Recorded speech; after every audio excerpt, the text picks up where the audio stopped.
किन्नर चुड़ैल। गोरखपुर नाम का एक गांव हुआ करता था। उस गांव में ज्यादा लोग नहीं रहते थे। उस गांव में एक गर्भवती विधवा औरत रहती थी। उस औरत का नाम कमला था। कमला अपने घर में अकेली रहती थी। उसके पति की सारी जायदाद उसके नाम हो गई थी, पर सभी गांव वाले उस औरत को मनहूस औरत समझा करते थे और सभी उससे नफरत किया करते थे। एक बार कमला राशन की दुकान पर खाने का सामान खरीदने जाती है। भैया जी, जरा 1 किलो दाल चावल देना। अरे हाय हाय हाय हाय हाय हाय! अरे मनहूस औरत, मेरी दुकान में अपशुगन करवाने आ गई क्या? हैं? चल जा यहाँ से।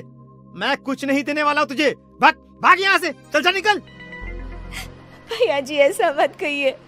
मैं गर्भवती हूँ, मुझे खाने की बहुत जरूरत है। मुझे खाना दे दीजिए। दुकानदार कमला को वहां से धक्के मारकर भगा देता है। तभी कमला रोते रोते उस गांव के किन्नरों के इलाके में आ जाती है। गांव वाले किन्नरों को उसी इलाके में रखा करते थे, क्योंकि वो लोग किन्नरों को पसंद नहीं करते थे और उनके इलाके में रहने से मना करते थे। तो किन्नरों ने उसी गांव में अपना एक इलाका बना लिया था। जब किन्नर लोग देखते हैं कि एक गर्भवती महिला रोते रोते उनके इलाके में आ गई है, तो सारे किन्नर कमला के पास जाकर उसका हाल पूछने लगते हैं। क्या हुआ बहन, तुम्हारी गर्भवती अवस्था में इतनी बुरी हालत कैसे है? तुम रो क्यों रही हो? तुम डरो मत, हम तुम्हें कोई नुकसान नहीं पहुंचाएंगे। तुम शांत होकर सब बताओ कि हुआ क्या है। मैं कमला हूँ। मैं गांव के दूसरे इलाके से आई हूँ। 2 महीने पहले ही मेरे पति की मौत हुई है। मुझे गांव के लोग मनहूस मानते हैं, क्योंकि मैं विधवा हूँ और गर्भवती भी। वहाँ के लोग मुझे खाने के लिए कुछ बेचने के लिए भी तैयार नहीं, जिससे मेरा गुजारा नहीं हो रहा था। कोई बात नहीं कमला, हम तुम्हारा ख्याल रखेंगे। किन्नर लोग कमला को एक खाली घर में रहने के लिए जगह दे देते हैं और उसकी देखभाल भी करते हैं। कुछ ही महीने बाद कमला अपने बच्चे को जन्म देती है, पर अफसोस, कमला बच्चे को जन्म देते ही अपनी जान गंवा देती है। जब सब किन्नर बच्चे को देखते हैं तो बहुत खुश हो जाते हैं, क्योंकि वो बच्चा भी किन्नर ही था। कमला ने एक किन्नर बच्चे को जन्म दिया था। अब इस बच्चे की देखभाल कौन करेगा? हम तो इस बच्चे को गांव के दूसरे इलाके में भी नहीं भेज सकते। और तो क्या हुआ, इस बच्चे की माँ नहीं रही तो हम इसे पालेंगे।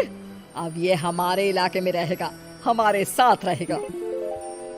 फिर वो किन्नर उस किन्नर बच्चे को गोद ले लेते हैं, उसका नामकरण कराते हैं। उस किन्नर बच्चे का नाम शक्ति रखा जाता है। देखते ही देखते शक्ति बड़ी होने लगती है। उसके रंग रूप बहुत सुंदर थे। वो बहुत सुंदर किन्नर दिखती है। एक दिन शक्ति एक किन्नर से पूछती है, माँ जी सुनिए ना, ये गांव के दूसरे इलाके में भी तो लोग रहते हैं, तो हम वहाँ क्यों नहीं जाते? हम उनसे अलग क्यों रहते हैं? शक्ति, क्योंकि वो लोग हमारे जैसे नहीं, वो लोग हमें पसंद नहीं करते, इसीलिए हम उनसे अलग रहते हैं। क्यों? वो हमें क्यों पसंद नहीं करते? मुझे एक बार उस इलाके में जाना है। मैं एक बार वहाँ जाकर घूम कर आऊं। शक्ति, खबरदार, जो तू उस इलाके में कभी भी गई तो अपनी जान नहीं गंवाना चाहती तो उस इलाके में कभी कदम भी नहीं रखेगी, समझी? इतना कहकर वो किन्नर वहाँ से चली जाती है। शक्ति उस किन्नर की बात सुनकर बहुत रोती है। माँ जी, ऐसा कैसे कह सकती हैं? उन्होंने इतनी सी बात के लिए मुझे इतना डांटा। अब तो मैं उस इलाके में जरूर जाऊंगी। फिर एक दिन शक्ति गांव के दूसरे इलाके में चुपके से जाती है। ये लोग तो हमारे जैसे ही इंसान हैं, तो ये हमसे नफरत क्यों करते हैं? जब शक्ति उस इलाके में पहुंचती है तो गांव के सारे आदमी उसके रूप से मोहित हो जाते हैं। वो लोग ये अंदाजा नहीं लगा पाते कि वो किन्नर है। शक्ति की सुंदरता देखकर सारे गांव वाले उसकी तारीफ करने लगते हैं। तभी गांव का चक्कर लगाने गांव के जमींदार का बेटा हर्ष वहां पहुंचता है। हर्ष भी दिखने में बहुत सुंदर होता है।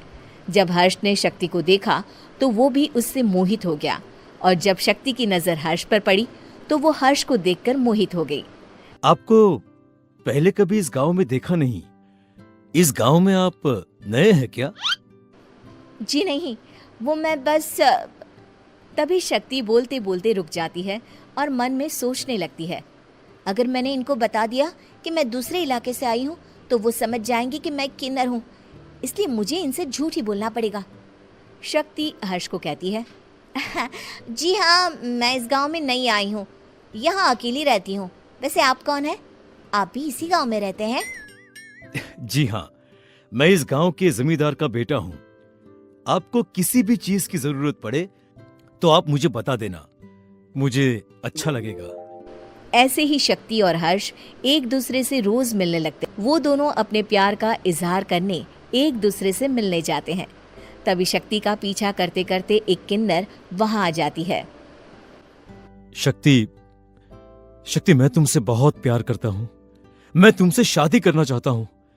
क्या तुम मुझसे शादी करोगी?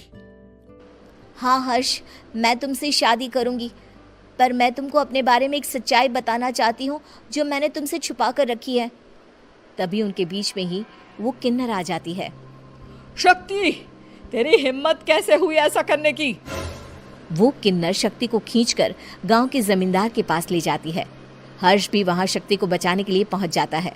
जमींदार शक्ति और हर्ष के प्यार के बारे में सुनकर गुस्से में आ जाता है और शक्ति को गांव के बाहर निकालने की सजा देता है। शक्ति ये बात सहन नहीं कर पाती और कुएं में कूदकर अपनी जान दे देती है।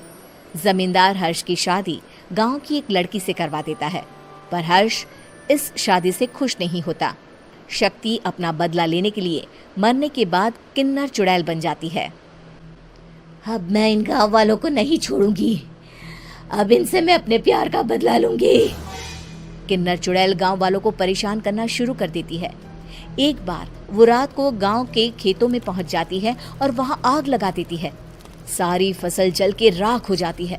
जब एक आदमी रात को उठकर देखता है कि खेत में आग लग गई है तो वो वहां पहुंच जाता है।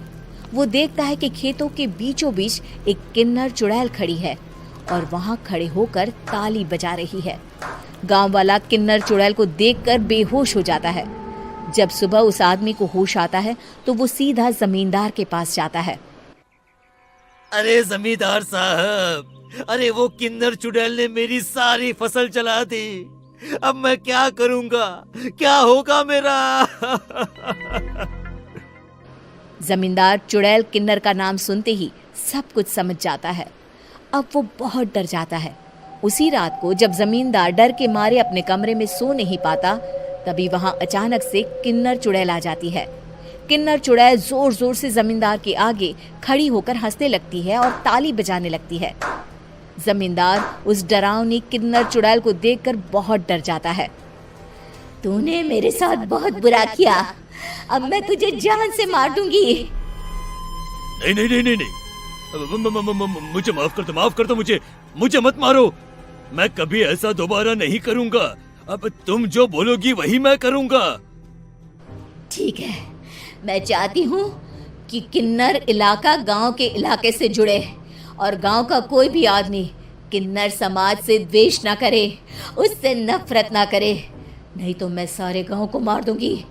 और तुम गांव में एक नया कानून बनाओ कि अगर किसी ने भी किन्नर समाज को हानि पहुंचाने की कोशिश भी करी या इनसे भेदभाव करने की भी कोशिश करी तो उनको कड़ी से कड़ी सजा मिलेगी। हाँ हाँ हाँ हाँ, मैं ऐसा ही करूंगा। तुम जो बोलोगी वो मैं करूंगा, पर मुझे जाने दो प्लीज। तब वो किन्नर चुड़ैल वहां से चली जाती है। गांव का जमींदार किन्नर चुड़ैल का कहा मानते हुए दोनों इलाकों को एक कर देता है और नया कानून भी लागू कर देता है। तब से वहां किन्नर समाज और बाकी गांव वाले शांतिपूर्वक रहने लगते हैं।